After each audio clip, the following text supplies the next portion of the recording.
You're listening to Thunderquack Podcast Network.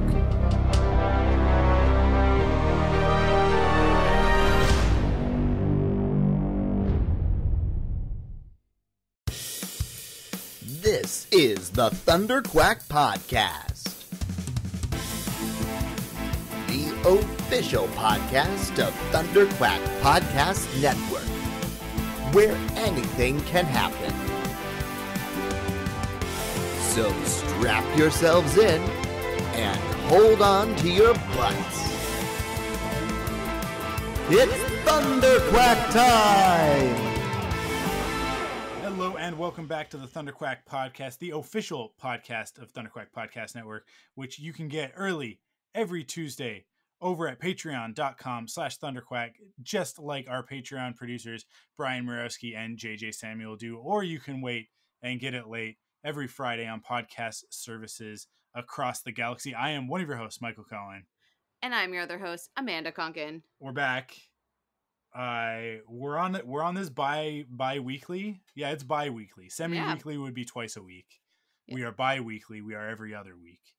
And I don't know. It's different. It's the same. It's the same, but different. But it's also completely different.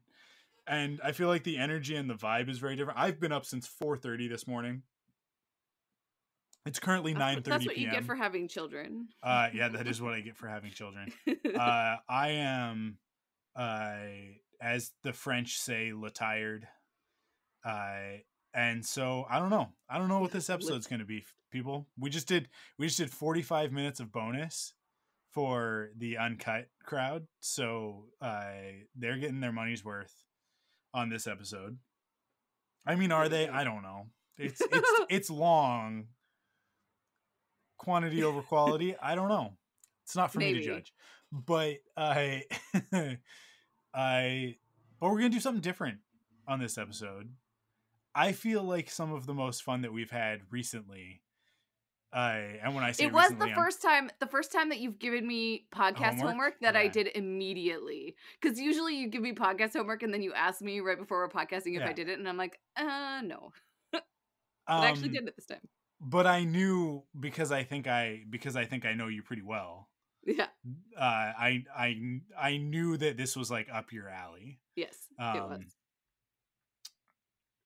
So yeah, like I had a sense that this was going to go over well. But the content that we've been doing not recently, but back before Christmas, right before Christmas, we kind of had like 3 weeks there where we were just kind of doing ridiculous stuff. And it wasn't so much like, oh, let's talk about the content that we're consuming, but it was just kind of us being us. And like I'm thinking specifically about ranking all of the pretty boys. Oh yeah, that was such a fun podcast. Which was a lot of fun. And so I was thinking about that, and I was just thinking like, what can we do that's kind of like in that's a little bit less of the like, hey, let's talk about, because right now I've got Rebel Cells going again because Bad Batch is on, so go subscribe and listen to Rebel Cells, because Bad Batch is awesome. It's phenomenal. I was totally like expecting to not care about it because I was like, it's just a bunch of clones, who cares? But what I forgot was that Star Wars is rad. B, D. Bradley Baker, maybe that should have been D. D. Bradley Baker is amazing. He's incredible. Is he a voice actor? He voices all of the clone troopers. Oh jeez, right, I guess, hey. And Bad Batch is a group of 5 adult male clone troopers, and not to give away the first episode, but like they got a new clone trooper that joins them who is a young girl. That's kind of me selling the show, is that like this is the interesting twist that they threw in, is that because they're the Bad Batch, so like they're this is the pitch on it, is that like there's just these 5 troopers, and 4 of them are genetically modified, basically. Like they're the Kaminoans, the big Q-tip gray-headed fish face aliens. They're not really fish face, but they're aquatic. They're semi-aquatic. I don't know. The cloners from Attack. Oh, the cloners. Okay. The ones that actually look like aliens. Yeah. They cultivated genetic aberrations and basically like because it's like some of there's a concept from like way back in the early seasons where you meet this one guy, 99, who's like, he's like sort of like your classic Igor hunchback type of character, and he's a janitor on Camino because he's not fit for soldiering. He can't be a part of the army. Gotcha. So they like put him to work as like a custodian in the city instead of euthanizing him, which is great. Like, that's fantastic. Let's treat them like they're living beings and not droids, right? So he and the whole arc there is that like it ends up that like, oh well, they're all brothers. They all have the same heart, basically, right? Like they're all cloned from the same Mandalorian soldier stock, and he ends up like saving the day in his episode, but he does die. Spoilers. But then they like kind of took that idea and went like, oh, what if the Kaminoans like selected certain like of these defective clones because like they have their genetic predispositions could be kind of like nurtured in the right direction, and make them enhanced.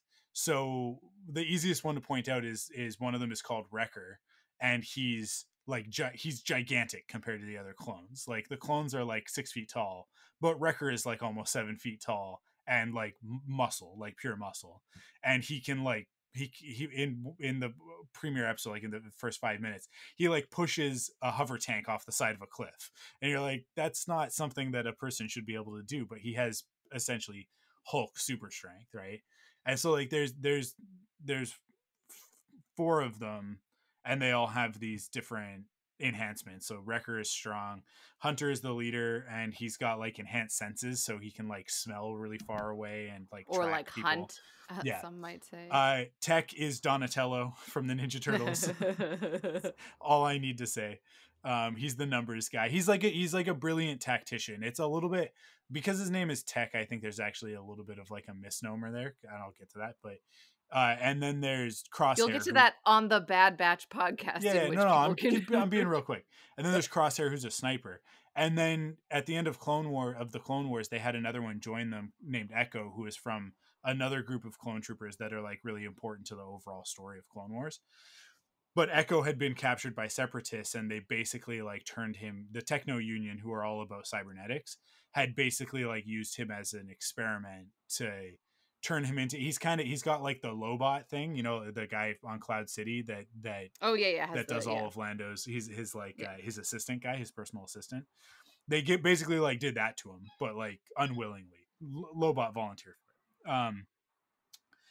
So he's like all hooked into computers and stuff. Like he's half man, half droid, half clone, half droid, which is an interesting thing because the clones were trained to kill droids, right? Like that's their whole thing.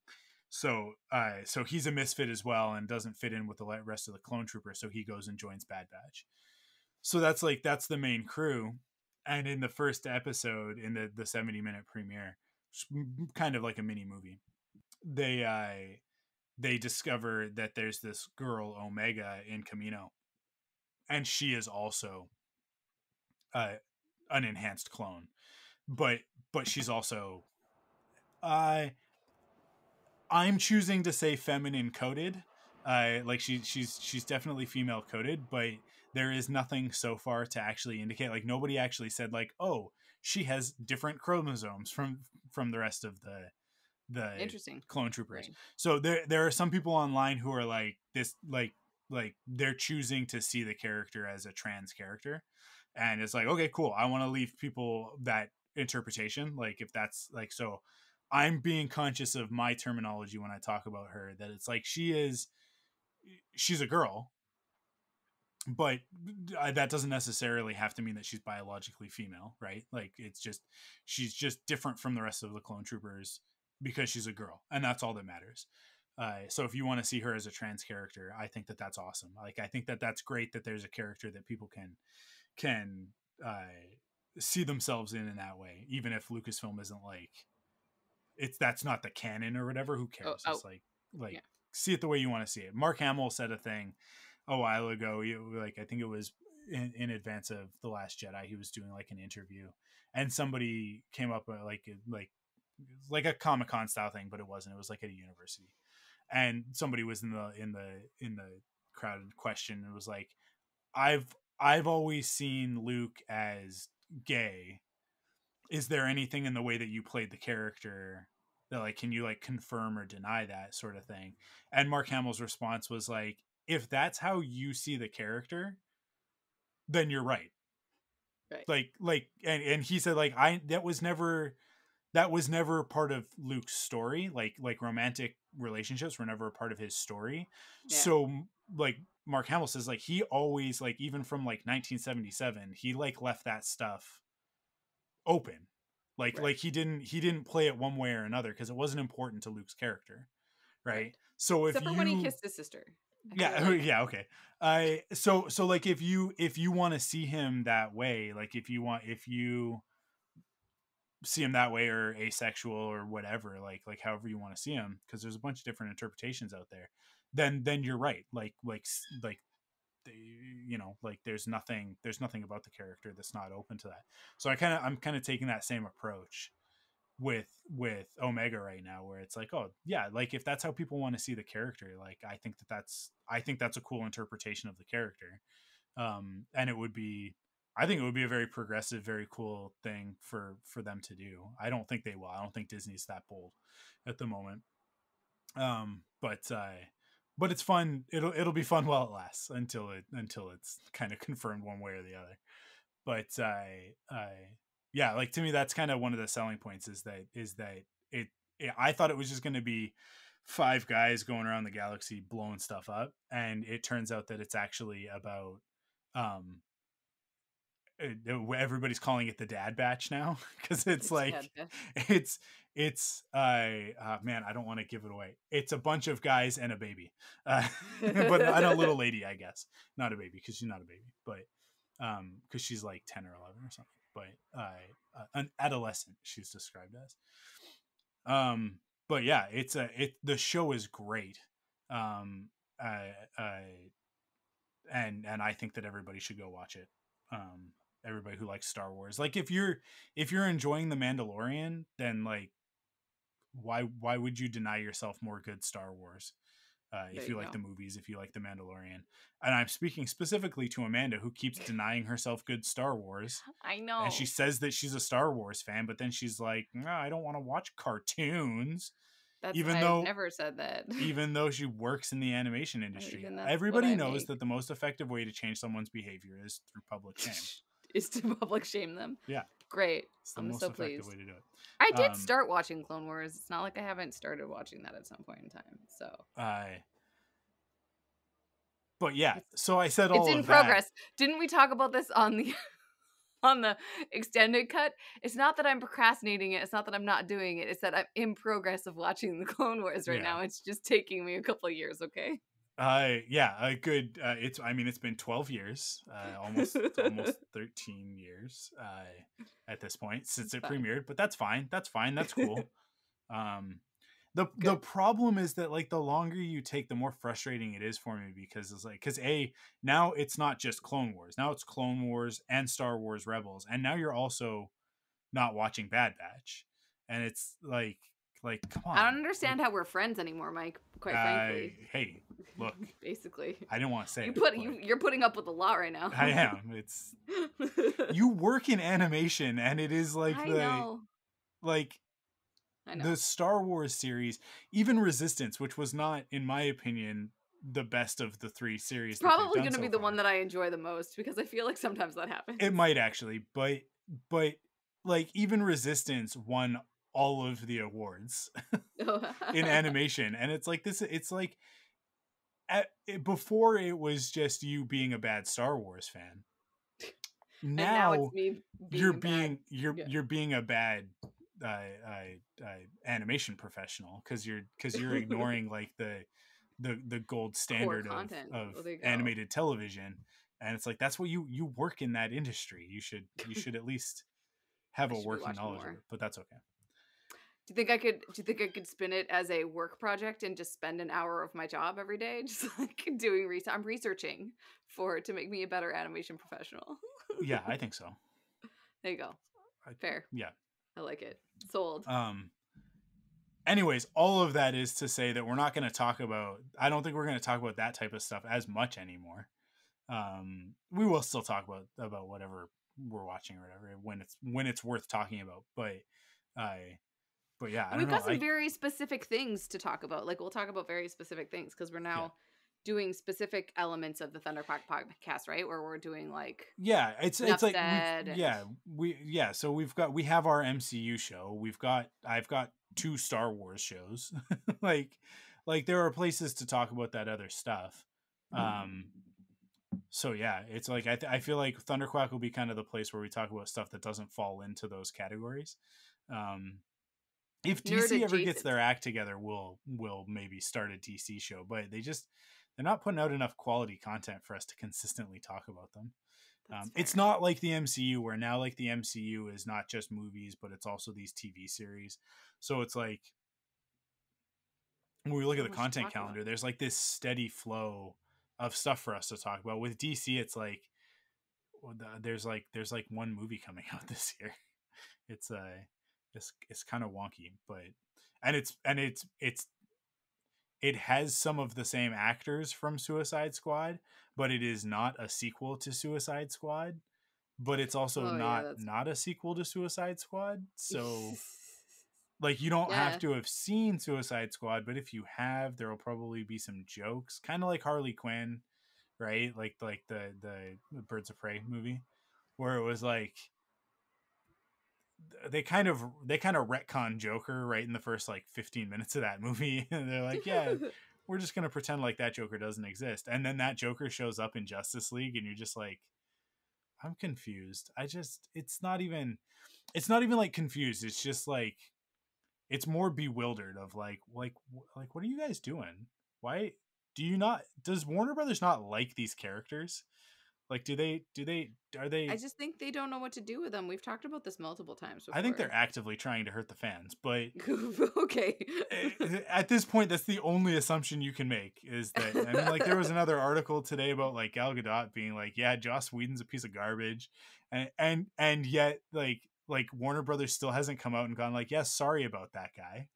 You know, right. Like they're still like they're still being quiet about it and whatever. It's just like, because they don't want to admit guilt, because if they admit guilt, then they're opening themselves up legally. And it's like, yeah, but what's the right thing to do? And then you think about it and you go like, these are the people who are responsible for telling stories about Superman. Yeah. And they can't be bothered to just like do the right thing. It's it's frustrating. Disney should just buy DC Comics. Blasphemy. They can't own everything. Come on. They can and they will. Anyways. We're not going to talk about any of that stuff today. We're actually going to talk about pseudoscientific personality identification.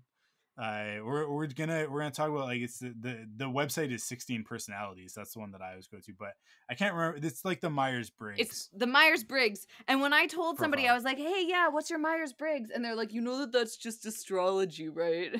And like made me sad. It is, but it also is not, because astrology doesn't ask you any relevant questions to who you are. Right. Astrology says what day and what time were you born, and the celestial bodies in the sky determine what kind of a person you are. And it's like that's fair, not. Yeah.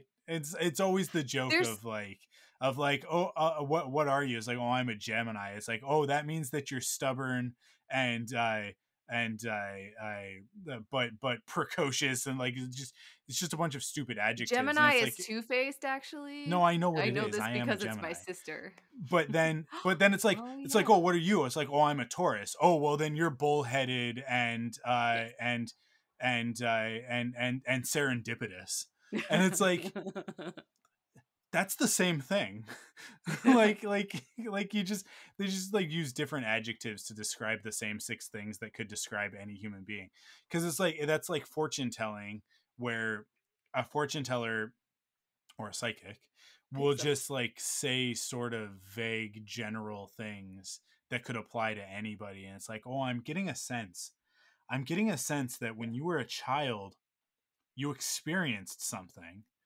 But then that's the thing with Myers-Briggs is that it allows you to do that yourself. But Myers-Briggs is like, and especially like with the personality test that this website does, it's like they're actually charting something. They're actually like asking you questions, and sure, those questions are you're answering them probably subjective. Like it's got to be subjective. It's got to be subjective because it's how you see yourself. So there's not an objectivity about it. So there's a little bit of a predetermination in there of like it's a bit of a it's an introspective self-reporting questionnaire. Yeah, but kind of. But I do like it because it does. When I look at these, it's like I definitely identify as my personality type. Don't say yours yet. Okay. I do too. I was reading it and I was like, what? And it's the same. The thing is, I've done this years ago. Yeah. I did my Myers-Briggs years ago. And I kind of have always remembered it in the back of my brain. Like I wasn't quite sure, but then I was reading it again. I was like, oh, well. And then I took the test and I was like, this isn't going to give me the same answers because I feel like I've changed. And then I was like, nope, it's the same. I'm the same. Yeah. So personality types, like this test, one of the interesting things is that you might have some shift in your personality, but it would be very rare for somebody to like flip personality types, especially because it's categorized into 4 categories. There are on this website there are it's like a 4-letter designation, and then each one of those 4-letter combinations has like 2 alternatives as well. So there are 4 types: analysts, diplomats, sentinels, and explorers. And they're kind of, it's, oh man, let me get I got to bring this one thing up and then I'll go into this. So the 4, I guess, like the 4 spectrums, or it's not spectrums, but like the 4, I guess, because there's only 2 points on it, right? So it's like whatever way you lean, right? There's mind, which is extroverted or introverted; energy, which is intuitive or observant; nature, which is thinking or feeling; tactics, which is judging or prospecting; and then identity, which is assertive or turbulent. Which is that for all of them, or is that just? Yeah, they're all assertive or turbulent.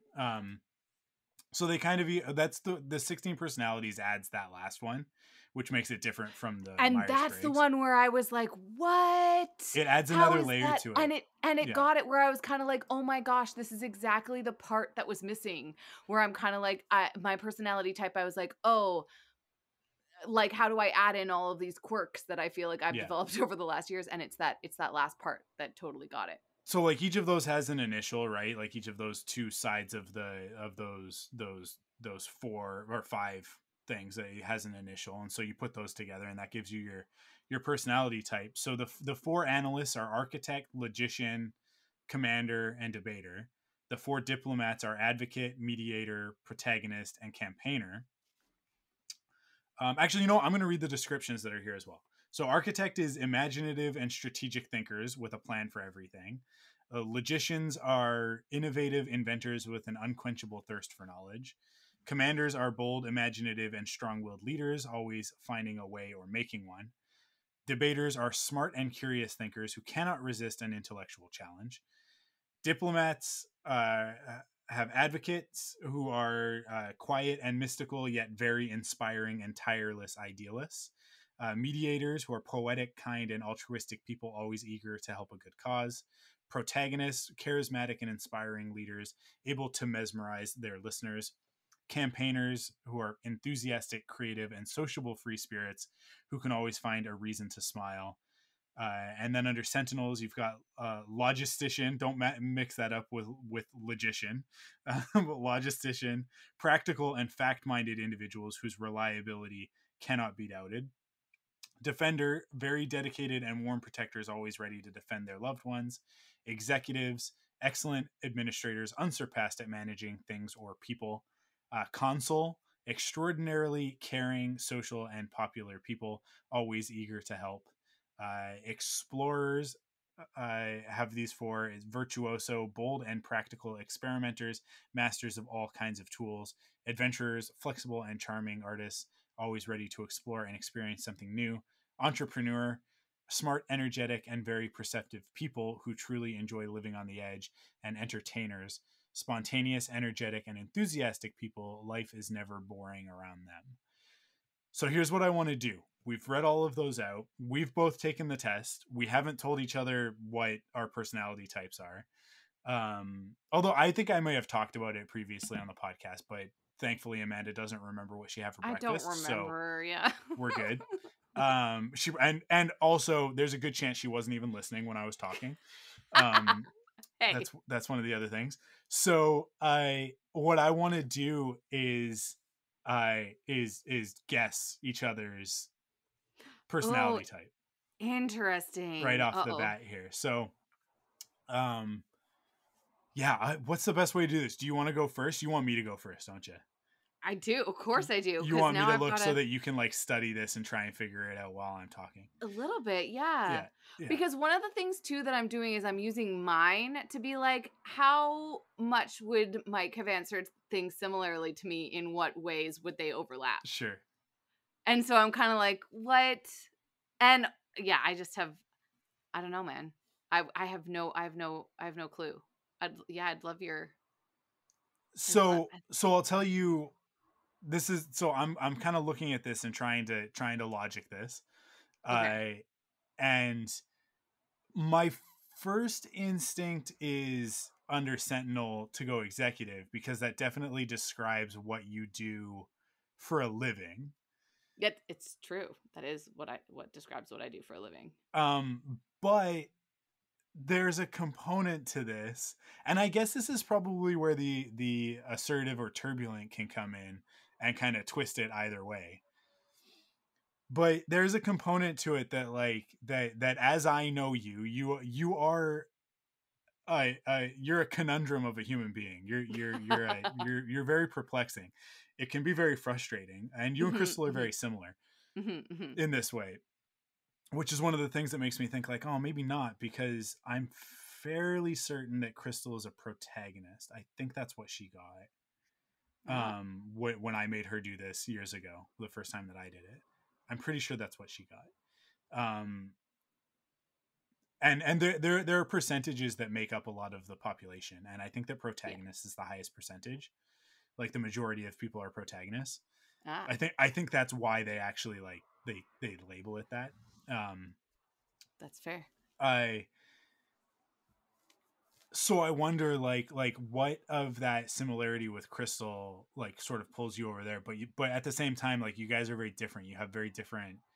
You've gone on like very completely different career paths, obviously. And there's a key. So I'm gonna say, can I like comment on some of this stuff right now? Yeah. That you're in the right column. And some of the things though, if you look at the characters in this column, there's certain things that I'm like, would you consider me observant? Sure. Because that is one of the core characteristics of the executive, right? I mean, not what it says here. It says excellent administrators, unsurpassed at managing things or people.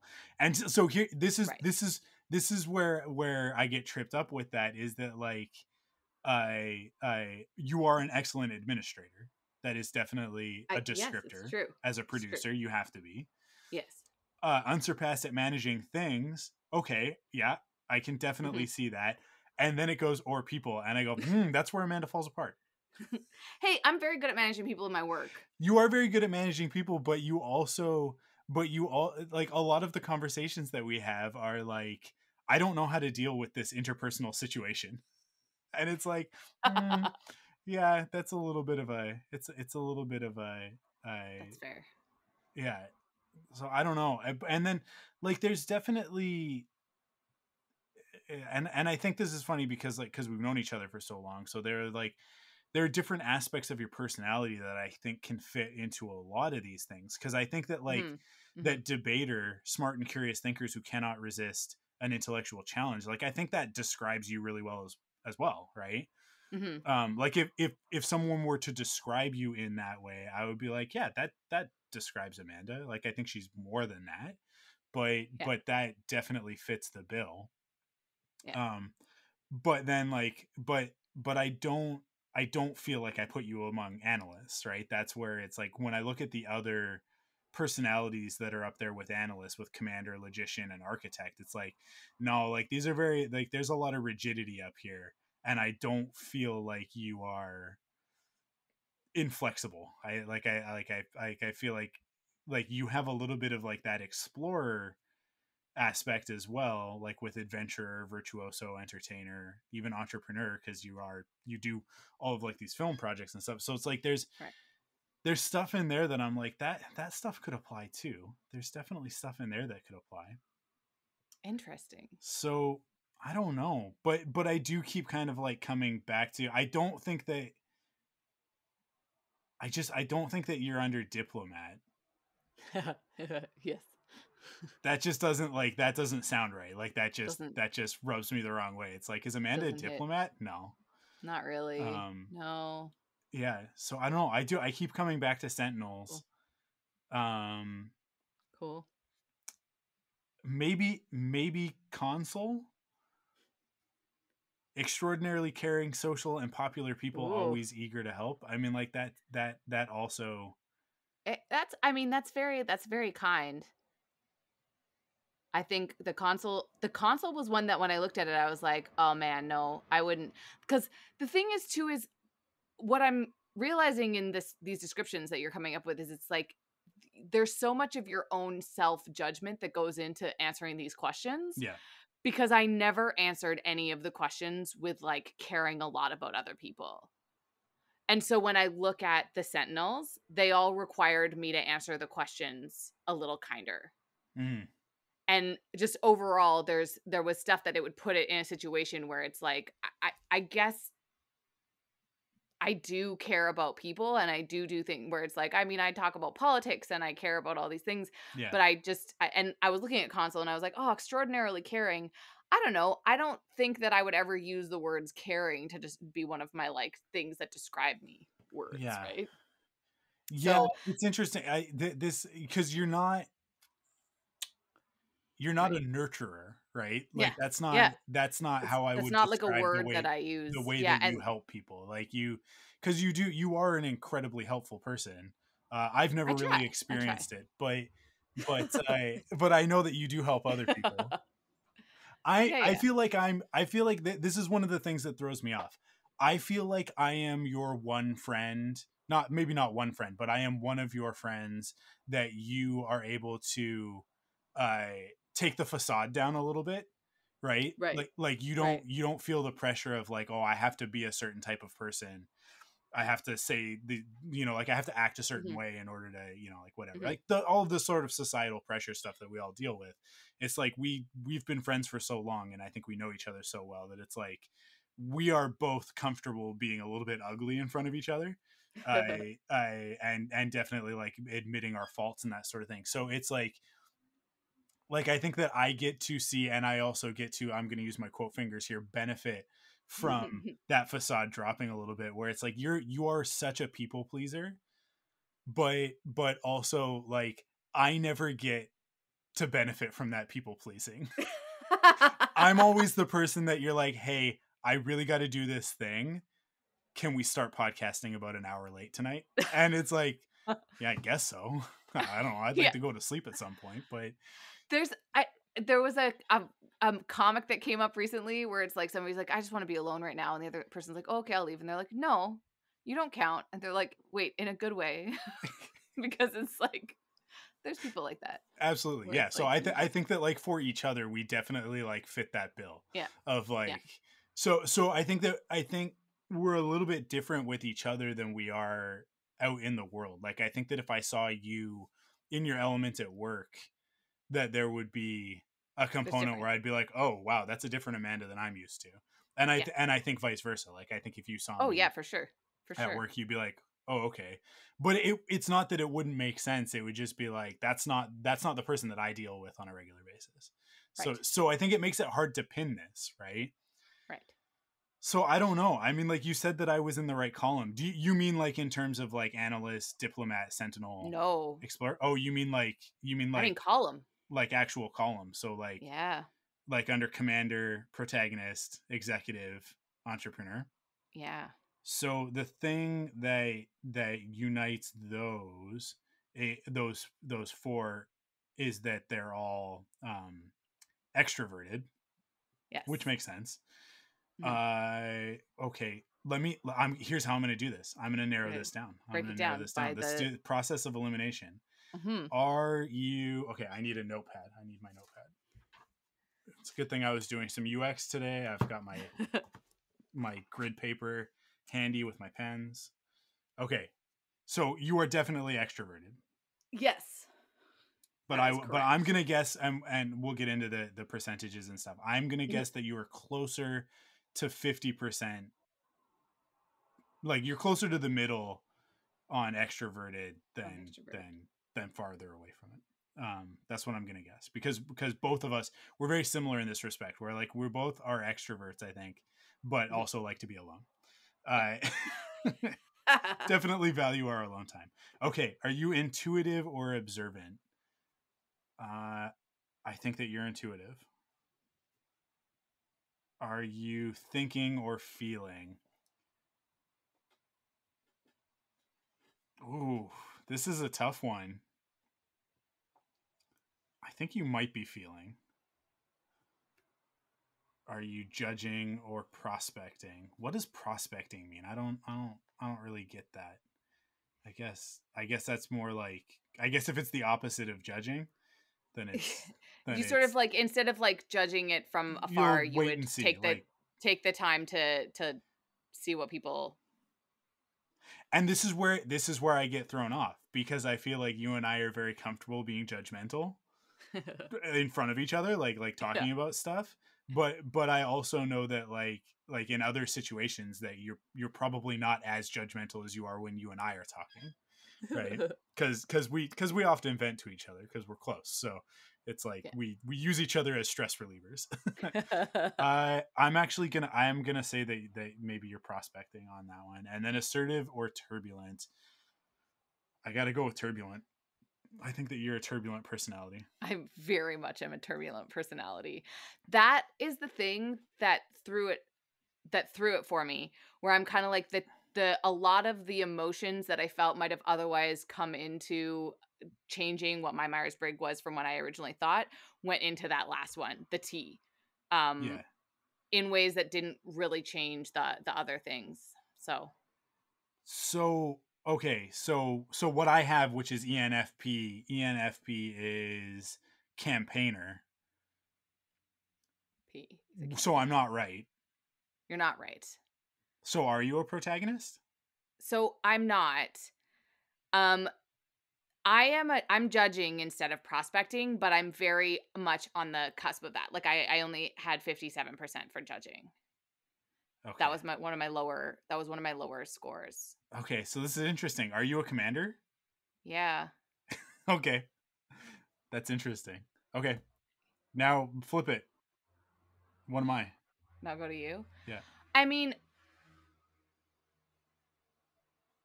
I feel like we answer questions in similar ways, and I automatically thought that you were a commander as well. And I'm like, I feel like just in the way that we position ourselves on this podcast, that because we've been friends for so long, there's a reason why I'm not the commander on this podcast. I feel like it's because of our friendship. Yeah, I am. I'm a commander. So this is hilarious. So we have the same personality type. Yeah, exactly. Because we're both ENTJ T. Well, that's it, folks. It's been fun. The podcast is done now, and I don't just mean this episode. I mean the podcast is done. Podcast forever. The podcast is finished. That's so funny. Okay. All right. So this is where, man, I really wish that that I could find that part of the site that I found previously where you could see like how you work well with other people. Yeah, how you work with other people. Things. Also, I just want to say I'm 81% extroverted, man. Are you really? Okay. So so let's look at this then. Let's look at our percentages. Yeah.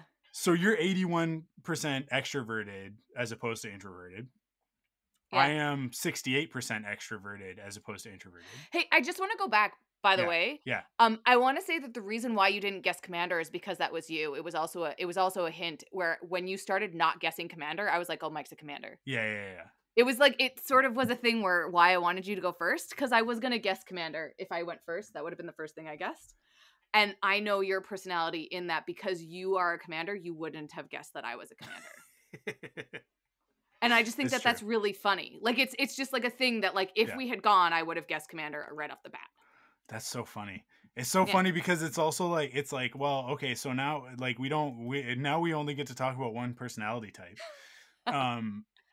The thing is, if I was, the executive is the only other one too, though. Like, when I look at these personality types in terms of like, because you get to ask the questions, when I just like do a basic overview of these, executive is the only other one that I'm kind of like, if I had got it, it would have made sense.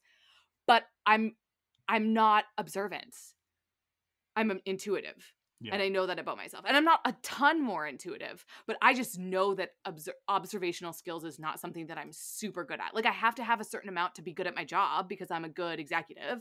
And there's a certain amount of things that you have to observe in that role. But I think what makes me a good executive is the stuff that I intuit from people, right? And that helps with my people skills because I don't have like, I'm not feeling either. I'm like a little thinking, and I think that there's just like a little bit of a thing on that cusp. So I think that there's a certain amount of it that really does go into your own self, like prescribed things, because I look at all of the rest of these and I'm kind of like, well, I'm not really any of these other ones when I look through them. Yeah, that's funny. So like, it's absolutely that. Like, I just didn't want to. The other part of it is that, like, I know because I did this a while ago and like read through a lot of the stuff. It's like, it's such a low percentage of the population as commanders. Like, it's not like rare to meet a commander, but like in a given environment, you will usually only have one or two. Right. It's actually like, because it doesn't really work very well if you had an office full of commanders, nothing would ever get done because everybody would just be yelling at each other all the time. Right? Yeah. But there's an interesting dynamic to our relationship then of like I do think that it, like, in our relationship, except for the few times that we butt heads, like, I think that you like defer that. Like, you definitely go like, I don't need to be in charge right now. Because our relationship wouldn't work, Mike. Yeah. Like, there's a lot of core things. I feel like there has been one or two times in the whole time that we've known each other where I've tried to, like, if there's things that I feel like I push back, it's just resulted in so much chaos, or like things that I'm like, this has the ability to damage our friendship irreparably, that I just don't want to do that. I'm like, why? Also, we never put ourselves in situations in which our personalities require anything, right? Like, there's like, we don't produce things together that are media content, that for visual media content, right? We create audio media content, which I always defer to. Like, I'm happy for you to own that sphere because I don't know as much about it, and it's your baby. I do not think that we would produce films together because I have many more opinions on that. Yeah. Right. Yeah. And so there's just things that I feel like we just position ourselves well in the things that we do and the activities that we do and the stuff that it's okay and it works. So, but but I also do that with like lots of my friendships. You have to find like how you groove with people. And this is why I don't make new friends, because I've learned how to work with the current friends that I have. Yeah. Where you find out what works. Okay, let's go through the percentages and see where we differ. So we already did introverted, extroverted, right? Yeah, so, but what's your percentage for extroverted? 68%. Okay. Yeah, so a lot lower than yours. Intuitive versus observant. So I'm 69% intuitive. I'll just have to say nice there. Cool. I'm 66. Okay, so we're pretty close on that one. Mm-hmm. Thinking versus feeling, I am 67% thinking. I'm 64% thinking. Okay. We're just the same person. This is basically 57% judging over prospecting for me. What are you on the dot? I'm 57% judging. Okay, assertive versus turbulent. I'm 76% turbulent. Interesting. I'm 63% turbulent. Okay.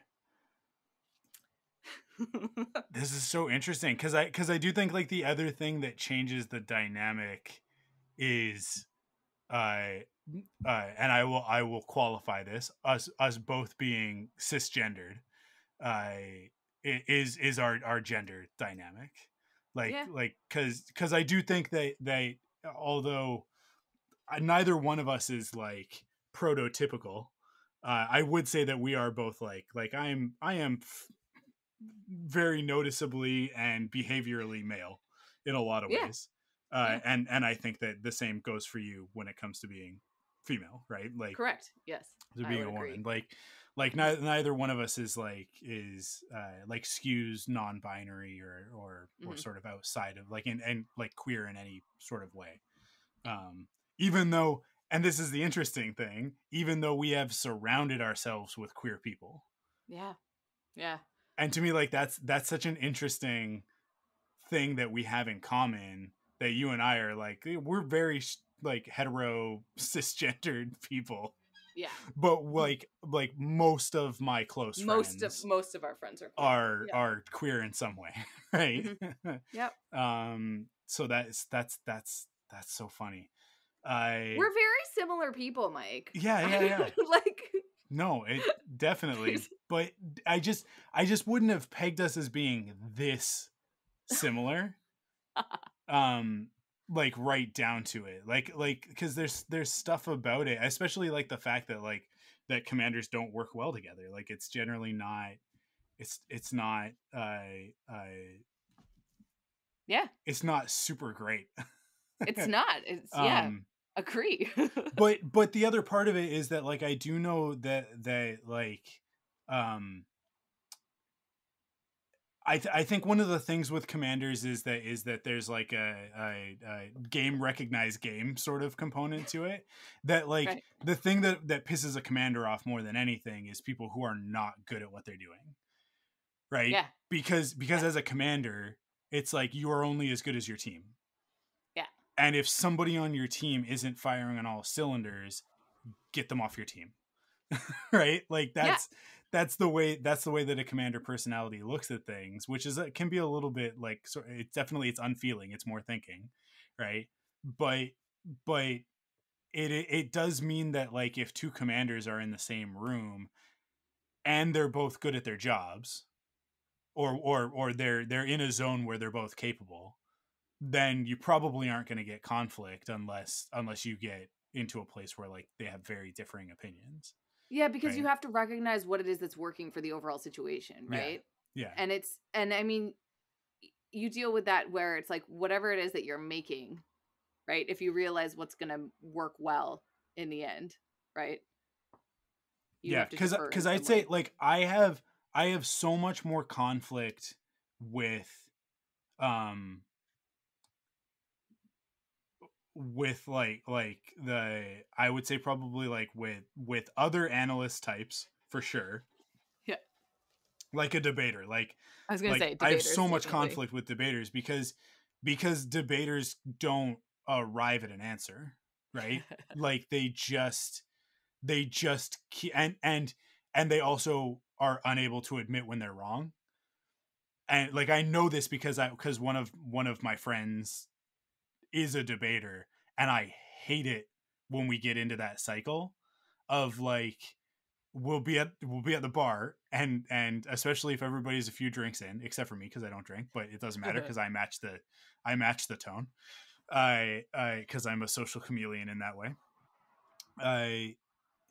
And the conversation will be going around, and this specific debater that I'm talking about, he comes from Alberta and his dad works in oil and gas, so he has some opinions about oil and gas that are incorrect. And I don't mean like morally incorrect, I mean statistically, scientifically speaking, incorrect. And these are things that tie back into things like I don't know, this little thing you might have heard of called climate change. And he holds the opinion that human beings didn't create climate change, didn't affect climate change, that the world goes in 3,000 year cycles, and we just happen to be at the end of a 3,000 year cycle. But everybody wants to attribute it to oil and gas, which is definitely the line that oil and gas wants you to believe so that they can continue doing what they're doing, right? it's patently false, and the science shows that it's patently false, that it is definitely greenhouse gases, right? So like we'll go around and around and around on this, and everybody else at the table, 4 other people at the table, will be like, you are wrong, and he'll keep going, and you're just like, stop, like, you've lost. You've lost the battle, concede. And it drives me insane. And it's like, it's one of those things where like I will have to like get up and leave the table and like and be like, are you guys done talking about this? Because I can't be a part of this conversation anymore. Yeah. And then like I think like with like I what's the, I'm trying to figure out which one it is. One of these is a waffle, and I can't remember which one it is. I think it's Campaigner. A waffle, like the enthusiastic, creative, and sociable free spirits who can always find a reason to smile. Like they're like pick a lane. Right? They're intuitive feelers. So it's like, I think mediator would probably fall under this as well. But campaigners are more of a problem because they're extroverted. Right. So it's like make a decision on something. Like, don't just like sociable free spirit. Like get out of my. I'm creative. Like, I hate it when people describe themselves as creative. It's like, I'm an artist for a living. Like, I work in a creative field. Like I'm a designer and a brand specialist. Like, it's like, these are very creative roles. I hate the word creative because it implies that there is no science to what I do. Right? Like when I'm picking colors for a brand, I'm just going like, I'm just, like licking my finger and putting it in the air and going, I think purple is nice today. And it's like, and I've worked with a campaigner who was a designer, and that's the sort of thing that they did. And it was like, knock it off. That's not what we do. Right? And it gives design a bad name. And it also is not a good way to do design. So yeah, I don't know. Like, like the commander personality. It's like you definitely need subordinates. Like that dynamic has to be at play, and some people just don't want to. They don't want to agree to that. It's I don't know.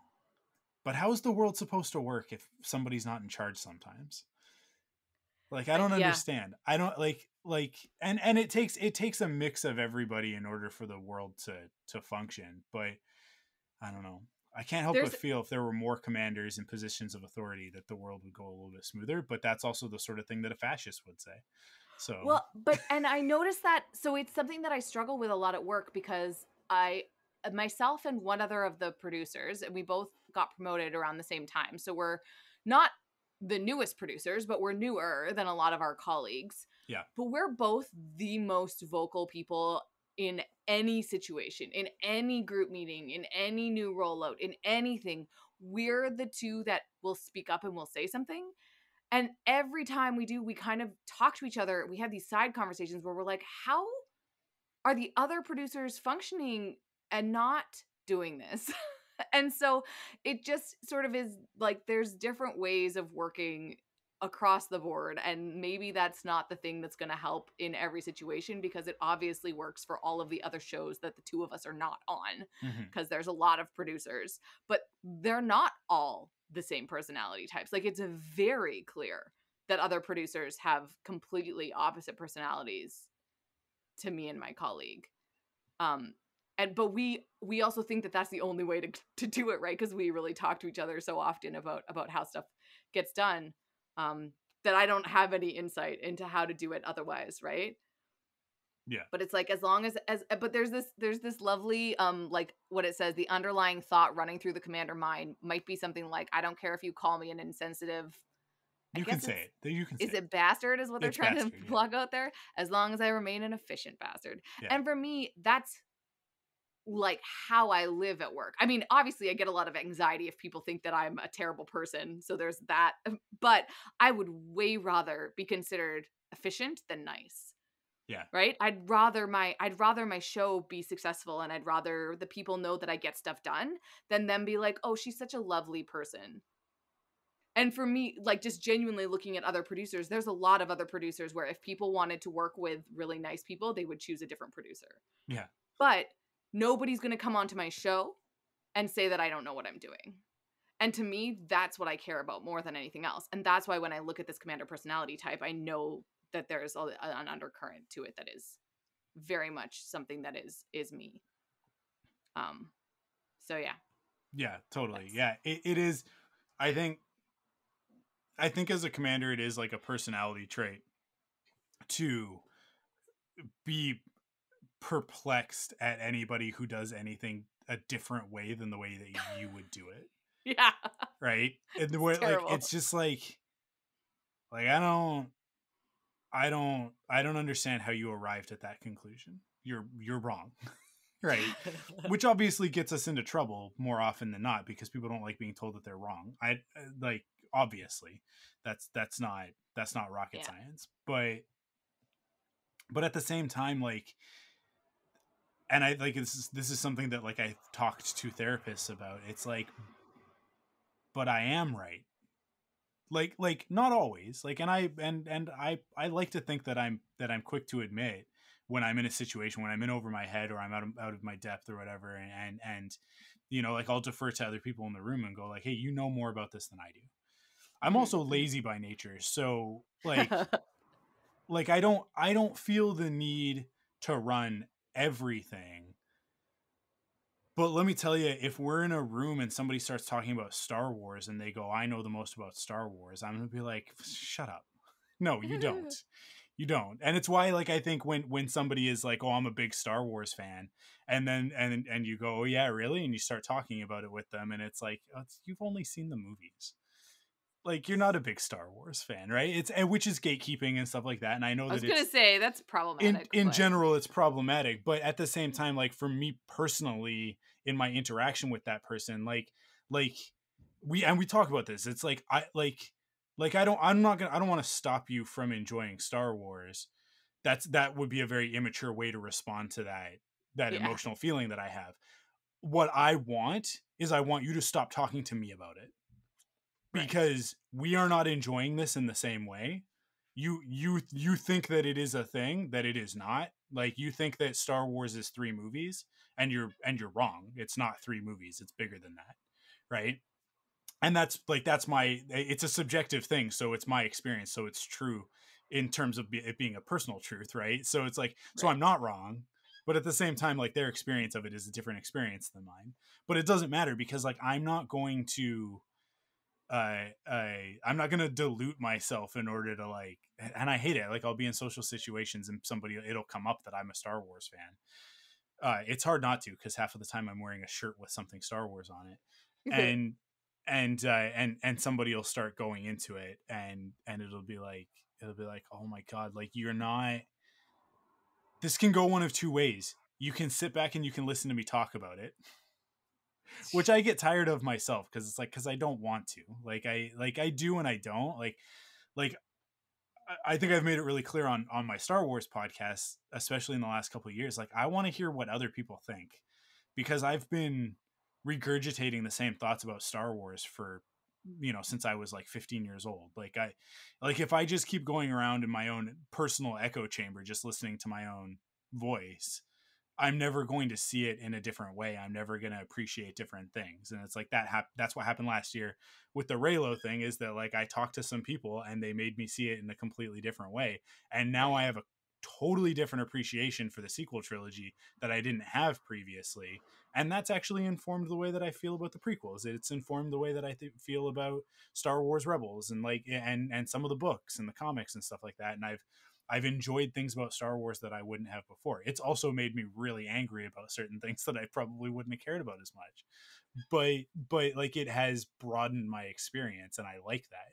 So if I'm talking to somebody about it, and it's not just Star Wars, it's also the Marvel movies, it's, if we're going to talk about science or philosophy or whatever, like, if you're not going to, like, meet me where I'm at and then take me somewhere new and exciting, then I have no interest in talking to you about it.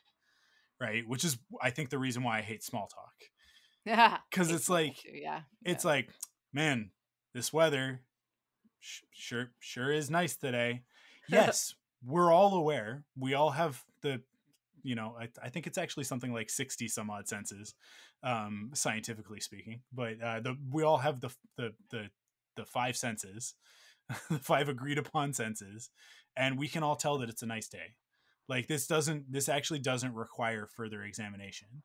Now, if you want to walk up to me and be like, man, those cloud formations are something. You only see that in this region because blah blah blah blah blah. And it's like, oh, cool. You want to talk to me about earth science? Like let's get into it. Like let's talk about that. Like educate me on some stuff that I don't know, right?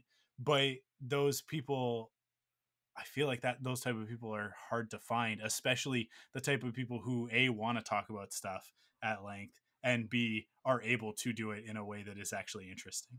Um, but that said, it's my job is, we service the mining industry, and in any other context I couldn't care less about mining, but because I work with people in that industry, I have to know stuff and I have to learn stuff. And there are certain people that I'll go to at my company to talk to about stuff. And I know that they're not necessarily the person with the most knowledge on the subject, but I know that they'll, like, whatever they tell me, they'll, like, it'll be interesting. Right. So I'll go to them to talk about it, like to ask them a question, because I know that, like, I'll get more than what I asked for. Like, cause if I go to some people, I'll go like, hey, I'm trying to pick an image for this topic, and these are the 6 images that I've come up with. Which one of these actually represents the topic that we're covering the best? And some people will go like, oh, that one is the actual ore that you're talking about. And it's like, oh, okay, cool, thanks. It's like, and like, that's efficient, but at the same time, it's like, I'll go to other people and they'll be like, oh, what's cool about that? And it's like, this picture over that picture, that one's actually, like, this from this type of a deposit, and it actually indicates this stuff. And, like, they'll go into, like, the science of it, and I'll be, again, this is earth science again. And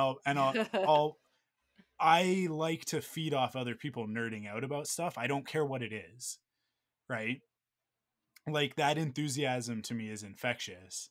And I like, I don't know, I see other people, like, they glaze over, they don't want to listen. And to me, it's like that to me, I think, is one of those things. I think it's probably part of the turbulent part of being a commander, where it's like, I don't know, maybe it's the combination of, like, intuitive and thinking, right? Where it's like you're getting like all the, like, the juicy stuff, you know what I mean? Like, I don't just want a meal, I also want it to taste good. So it's not just about sustenance. It's about, that's fair. it's about the which, I like, if you were, like, more observant over intuitive, I think that you'd be more about, like, how many calories are in this, as opposed to, like, does it taste good? You know what I mean? So I don't know. That's fair. I don't know. Did any of that make any sense, or was I just rambling incoherently? I mean, you often are just rambling, but it makes sense to somebody who's listening, so that's good. Thanks. That's it. Right? That's it. That was a diplomatic way of putting that, I guess. But isn't that what a podcast is? It's just us rambling into the void. Yeah, about the mostly. things that we find enjoyable. Mostly. I've been trying to find, like, how to figure out which personality types you work well with, which is versus not. Like, there's so much stuff about Myers-Brigg on the internet. Yeah. It's so fun. But I found this lovely article in the Observer. It's each of Myers-Briggs personality type's worst nightmare. So here's ours. ENTJ. You discover that someone you trusted has been secretly manipulating your environment for years and infringing upon your ability to make autonomous choices. You are not sure if they were acting alone or if you must now be suspicious of everyone else you once trusted. Is that your biggest fear? I wouldn't say so. I would say, okay. I would say that my biggest fear, especially, like, if we're talking about, like, interpersonal relationships, and, like, so for us as adults, I think the majority of that, and because I'm in a stable, healthy, long-term relationships, so I don't worry as much about romantic stuff. I think mostly in terms of workplace for this sort of thing. And I think like it kind of goes back to that I don't care if you call me an insensitive bastard as long as I remain an efficient bastard. It's like that idea of like I'm good at my job, and I know I'm good at my job, and the thing that worries me the most is that other people don't understand that I'm good at my job, because they don't understand what Yeah. I do, right? Right. Especially because I am in a creative field, and so many people see it as a subjective thing. Yeah. Or as like worse, like as magic, right? Which like goes against that what I was saying earlier about like the decisions that I make are informed intellectual decisions that I think are in the best interest of whatever project I'm working on, right? So the idea that somebody would like look at me and go, and especially because as a commander I can come off as blunt or curt, or in the worst instances rude, um they that like I'm like, because arrogant gets thrown around a lot, right? Which I always like to think that like I'm not like I definitely have a lot of pride. I'm definitely cocky, right? But arrogance is when it's unearned. But people see it that way because they don't, because they have such a lack of understanding of what you do, right? That is, and that to me is like probably the thing that I worry about the most, is that like, Right. and what it leads to is me over explaining things in a lot of contexts at work, where it's like where I will like, instead of telling people what the decision is, I will justify the decision and I'll talk about it for 20 minutes so that everybody knows that it's, I think it comes off as like, so everybody knows how smart I am, which is like if you see me as arrogant, then that's how you would perceive that, is like, oh, here goes Mike again, having to be the smartest person in the room.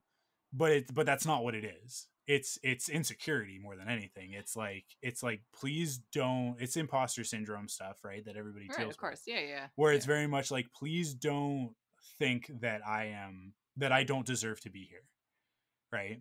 And I think that that's a millennial thing. Like I think that's very much our generation, because I get the same thing from you a lot when we talk about stuff, where it's like there is a lot of like, when are they going to figure out Yeah. that I'm not supposed to be here? Yeah.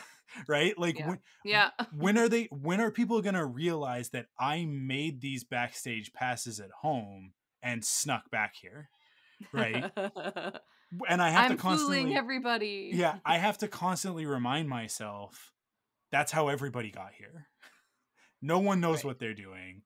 Everybody's making it up as they go along. Some people are just better at hiding it than others, right? And some people care more than others about that status stuff. And I do care a lot about status. I do care a lot about it's very frustrating for me at work right now that I'm not in a management position, because at the age that I'm at, I feel like I should be. But because our generation is dealing with baby boomers and Gen Xers, and there's like 7 billion of them, right? they it's like there are no, unless you go out there and you make that position for yourself, that position doesn't exist, right? Like you it's going to be a very long time before I am up for real management positions, certainly before I am up for executive positions, because I have to wait for Gen Xers to vacate those roles. And there are a lot of Gen Xers and they're not that old, right? Like in comparison, like relatively to us. So it's one of those things where it's like what am I doing with my career? Where am I at? And it's like that constant insecurity of like, it's the Anakin Skywalker thing when he throws this little hissy fit and he's like Obi-Wan's holding me back, right? And when that's in Attack of the Clones, and then in Revenge of the Sith, when they're like, we grant you a seat on this council, but You're but you not. don't get the rank of master. And he's like, that's outrageous. How can you be on the council and not be a master? Right. And it's like, I feel those feelings so hard on such a regular basis. Do you want to be relating to Anakin Skywalker that hard right now? Yeah, I mean, like, I'm not gonna, like, murder a bunch of children. That's fair. But there's also, I think it's the reason why I like Poe Dameron so much. And I mean, like, I liked him from the outset because he's the best pilot in the galaxy and all that sort of thing. Like, he was, and it's Oscar Isaac, so he's beautiful and he's charismatic and you can't help but love him.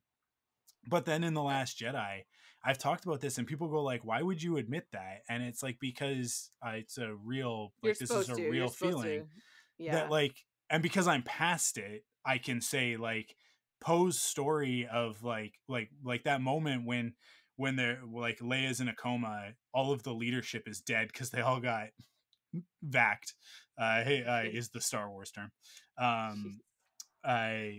And they're all dead. Everyone's dead. There's no more leadership in the Resistance. So the chain of command is clear and it falls to, and he has that moment where he like takes a breath because it's like, this is it. Like, I am now the leader of the Resistance until Leia comes back. And she's like, Admiral Holdo, or Vice Admiral Holdo. And he has that moment of like total dejection. And it's like, I feel that on such a regular basis of like every time somebody else gets a promotion at work, it's like, that's nonsense. I could do that job better. And it's like, yeah, but you don't. You're not even in that department, right? But like, I relate to that so hard. And like, there's the misogyny angle to it that's a little bit different.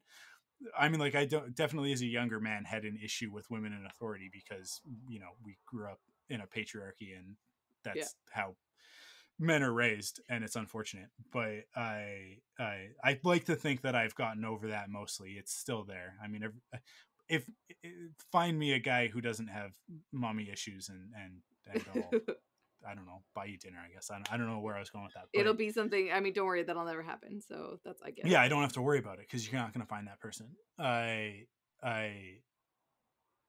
But yeah, so like I look at that and like I go like I definitely relate to that. And I'm just now putting together, I guarantee you, if you were to like answer these questions as Poe Dameron, he'd be a commander type as well. He literally is. I mean, his title is Commander Dameron, right? Like that's his whole thing.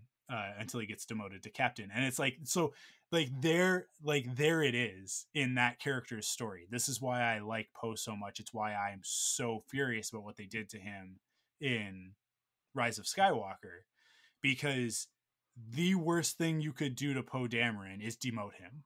And Leia knew that. Yeah. That's why she did it, right? She slapped him across the face, which injured his pride.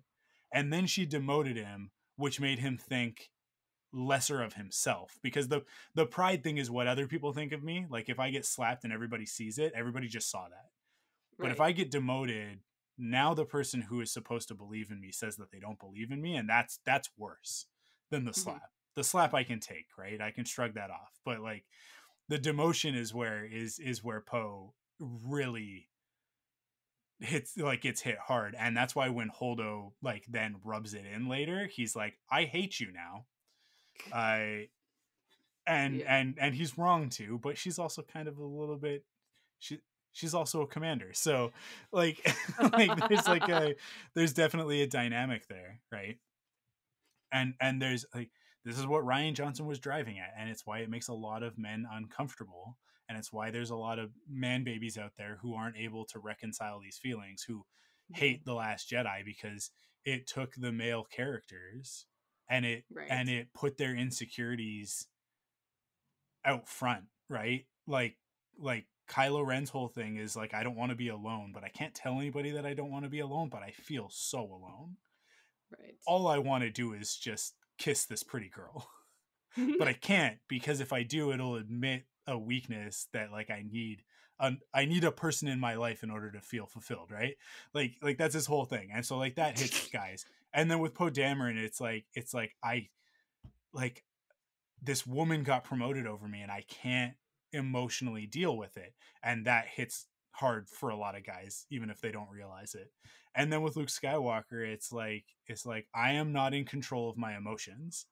And for Luke Skywalker to say, I am not in control of my emotions, I almost killed my own nephew, they can't reconcile it because men are supposed to be in control of our emotions at all times. Unless we get angry, that's okay. That's the only healthy emotion, obviously. Exactly. So it's okay when Kylo Ren says, blast that piece of junk out of the sky. We cheer for it because it's like, oh, cool. Right? Like, oh, he's doing this. I really want people to recognize that was sarcasm. I don't think I was as sarcastic enough in my no, I think my everybody delivery. Okay, good. But yeah, so like I really think that like Rian Johnson as an evolved male, definitely was looking at that at these characters through that lens of sort of a feminist man, right? And certainly trying to inject as much feminine gaze into the story as he could, and he has essentially admitted that somebody asked him like why don't you just like remake Pride and Prejudice in space, and he's like, I already did. Yeah, like he did. It was intentional. That's not just women seeing what they want to see, which is what a lot of men on the internet will tell you. It's like that's in there, right? And I think it's why it rubs so many guys the wrong way, because they're just like they haven't done the work to understand that stuff. Why does it always come back to Star Wars? Because of course it does. Obviously. Well, it only comes back to the really good ones, right? Like it's not like we're going like, and you know, like just like in the Phantom Menace, it's like no, we'll talk about the Phantom Menace is good, but it's not good in those ways. Sure, that's fair. Anyways, anything left to say about our commander personality types?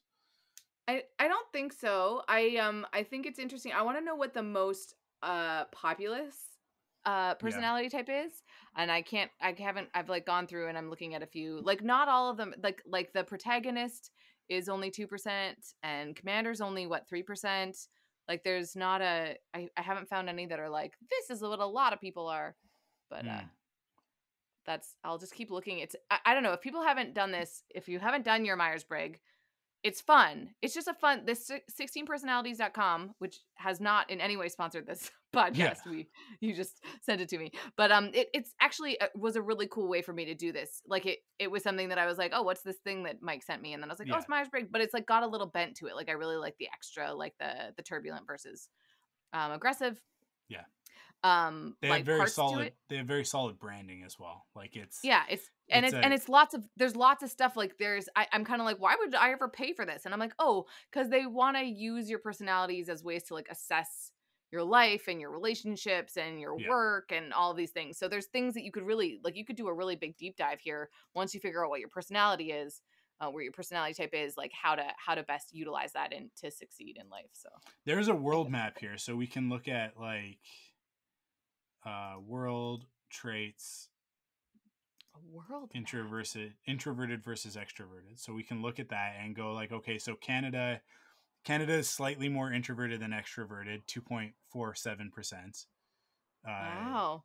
The United States is slightly more introverted than extroverted at 0.4%. That's barely. They're barely. Mexico is slightly more extroverted. Let's see. Brazil is more introverted than extroverted. I find that actually a little bit surprising.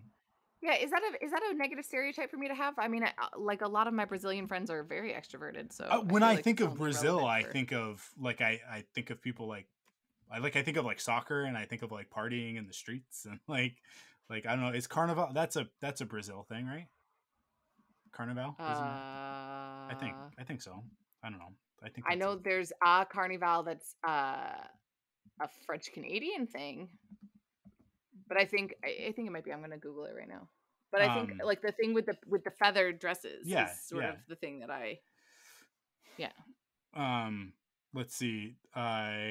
Not surprising. Russia more introverted than extroverted. I didn't realize this. The Brazilian Carnival it's the held on the Friday afternoon before Ash Wednesday, which marks the beginning of Lent. Yeah, interesting. I didn't realize that they were related. Japan slightly more introverted. That's not surprising. There's actually Australia is more extroverted than introverted. That makes sense. Yeah. It's interesting. So yeah, they do have like this where it's okay. I found a frequency of personality types on a completely unrelated website that looks like it was built in 1997. But it says that it seems like it has similar. So it's the most populous it says is ISFJ. ISFJ. Okay, let me go back to it. ISFJ is defender. Okay. And then the least it says is INFJ, which I think that was the architect, right? Which was one of the least. Yeah. Oh no, INTJ. INFJ is the advocate. Interesting. I mean, I don't know how much I believe this. Like it literally is. This website looks like it was built in. Yeah. in the 90s. But it does seem like ENTJ is a relatively rare personality type. Yeah. I guess the world couldn't be full of commanders, or we would all collapse. Yeah. But I'm reading the protagonist one. If that is Crystal, because that has like teachers and counselors. What else was in it? It was like people that were like natural born leaders, coaches, teachers, and politicians. Which I'm kind of like, yeah, which like that definitely like yeah, I'm pretty sure that this is what Crystal got, because that definitely fall like coaching / teaching is definitely what she does. She doesn't coach in like a sports sense, but in like a behavioral sense, right? So yeah, it's definitely, it's the same thing. If you were a hockey coach, you're like, hey, go practice your crossovers, and I'm going to tell you what you're doing wrong, and how to improve. And with Crystal, it's like, hey, let's work on these social skills. You're not making eye contact. Let's work on that. Yeah. So, yeah, interesting. Cool. Well, I think that's it. This has been, we've recorded a lot. We talked about a lot of things. Yeah. It's lots of things. I feel like people can look into this more. I didn't realize that there's like a whole history where it's like Carl Jung. Yeah. I don't know how you say his name, but it's sort of like a way to like make psychology palatable to the masses. So it's kind of interesting to be able to deconstruct yourself a little bit, if nothing else. Human beings like to categorize. It's a instinctual need. Yeah. So check it out. Poisonous fruit versus edible fruit and that sort of thing. Like it's why we can see in color, right? Like that's like to be able to categorize things. Yeah, some animals don't need to, because like they can digest whatever. But as primates, it's like we could only digest certain things. So we had to be able to differentiate like ripe berries from unripe berries and that sort of thing. So we evolved along those lines to be able to do that. And so now it's the way that it's why racism exists. It's it's like Jeez. This is kind of just a different, because you could hear me being prejudicial about certain personality types in this conversation. It's like stupid debaters and campaigners. Yeah. Cool. Awesome. Well, that's it for this episode. We'll be back in a couple of weeks with another Thunderquack podcast. I'll be back next week with another Metafic episode. I think we're going to do Black Panther. I think that's the plan. Nice. So yeah, look forward to that. Like I said, Rebel Cells is going at the moment, and record that tomorrow. It'll be out Wednesday. Or I guess it'll be out tomorrow as you guys are hearing this, because it'll go out Tuesday. Yeah, I don't know. Do you have anything that you want people to know about? Was there anything with Crazy Eights that people could like? Can they go watch your thing? Is it online? You could have watched it on May 1st. It's too late. That's already happened. We're doing a film festival run. I'll let everybody know if there's a premiere festival coming up. And then my next big thing is the premiere for our short film Happiness. It's coming out this July. So July 1st, I think, is the premiere for that. So I'll start hyping that in June. Cool. But yeah, I'll let people know when Crazy Eights is available to watch in different places. Yeah, for sure. Pretty fun. Yeah. Awesome. Well, thank you everybody for listening, and we'll see you in a couple weeks. Stay safe, everybody. Wash your hands and be kind to one another.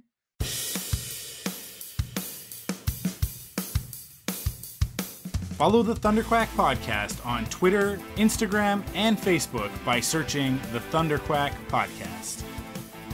You can support us in 3 ways. First, by heading to the podcast service of your choice and leaving a rating and review. Second, by going to store.thunderquack.com to pick up some merch from your favorite podcasts. And last but not least, by heading to patreon.com/thunderquack to kick in with your monthly pledge of support and get cool rewards like early access and extended episodes. The Thunderquack Podcast is the official podcast of thunderquack.com. Head to thunderquack.com to discover more great podcasts.